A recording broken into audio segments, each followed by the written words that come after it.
Environmentalists have filed a human rights complaint against Justin Trudeau over his alleged support of the Kinder Morgan pipeline. I want to love this so much, but I just think it's a bad idea too. Environmentalists in British Columbia are worried and they want help. The kind of help only the kangaroo court system of the Canadian Human Rights Commission can give them.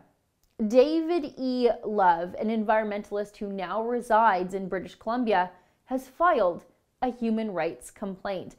Let me read to you from his press release without laughing. Under Section 7 of the Human Rights Charter, my and countless other concerned citizens' rights have been violated.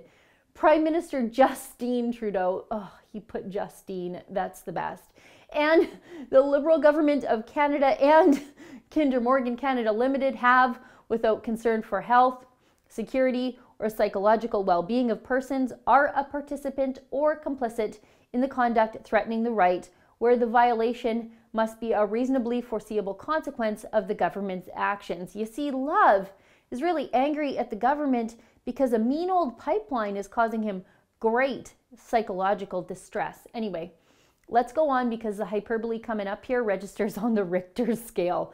It is well known and accepted that this pipeline extension and the potential or likely economic and environmental disaster to British Columbia's coastal waters is unacceptable and a dangerous risk to the well-being of humanity. These environmentalists have themselves twisted into knots, whipped up into thinking that this twinning of an existing pipeline is going to spell the end of humanity. They really need to be mad at whoever is telling them these complete and utter fallacies because it is causing them a lot of undue mental distress. It's not a human rights issue though, let's be clear about that. And then Love goes on to elicit more people to bring forward vexatious human rights complaints. And Love attached the link to make it easier for people to do this and waste everybody's time and money. It says, readers who have been negatively affected by Justin Trudeau's decision to extend the Kinder Morgan pipeline can file complaints at the link. Now, while I do think this complaint is completely ridiculous, that an inanimate object, a pipeline, could violate your rights, I think Justin Trudeau should pay close attention to this. Because I did a little research on this David E. Love fellow who's bringing forward this complaint now, and he won a human rights complaint and a monetary award against the Church of Scientology in Quebec in 2014. This guy knows exactly what he's doing here. This whole thing is like watching the two craziest, least self-aware people you know argue over who is the most reasonable between the two. And I'm just standing here over on the sane side of the street enjoying the show. But I shouldn't be enjoying the show. I really shouldn't. The petty part of me cannot be more giddy about Justin Trudeau's radical environmentalist part of his base turning on him like a pack of hungry, dirty jackals. But the logical, sick of this SJW garbage part of me is winning in the tug of war for good sense. I mean, are the environmentalists who are busy going around kicking police officers in the head really complaining about their security of person because of a pipeline? Is this where we're at? And what exactly brought us here in the first place? Well, in fact, the very target of the human rights complaint, Justine or Justin Trudeau, is exactly what brought us to this strange place.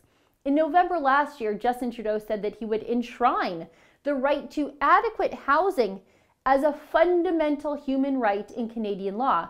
This is heavy on virtue signaling and really light on common sense, but I believe that's sort of the theme of this government, isn't it?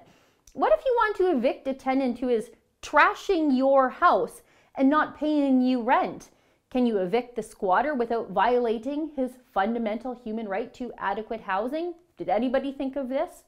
And in August 2017, Justin Trudeau described reproductive rights, which is just left-wing parlance for unfettered abortion access on demand, as a fundamental human right. And the Liberals have passed Bill C-16, which made misgendering or not using someone else's preferred pronouns a human rights violation. In Trudeau's Canada, if I don't use whatever made up pronoun you want me to describe you, I can be guilty of a human rights violation. What I'm saying is here is this strange and reaching human rights complaint against Trudeau himself is exactly what Trudeau gets for calling everything that makes anyone feel uncomfortable a violation of their fundamental human rights. Now people from his own side of the political spectrum are weaponizing their hurt feelings and their discomfort as a tool against Trudeau. It's a violation of their human rights now. How do you like them apples, Justine or Justin? Justin Trudeau is causing a lot of people in this country great psychological distress. A great many of those people are working in the oil patch. They may even be pipeliners. But being worried, especially unreasonably, the way these kooky environmentalists are, is not a violation of your human rights. It's life. It's the human condition. Honestly, I don't think anything will come of this human rights complaint. And the free-thinking, free speech-loving, oil and gas advocating conservative in me sincerely hopes that nothing ever does. But boy, the mean girl in me is really going to enjoy the show while it lasts. For the Rebel.media, I'm Sheila Gunn-Reid. Hey, have you downloaded the Rebel Media mobile app? It's available on the Google Play Store or the Apple App Store. Download it, give it a whirl, and take the other side of the story with you wherever you go.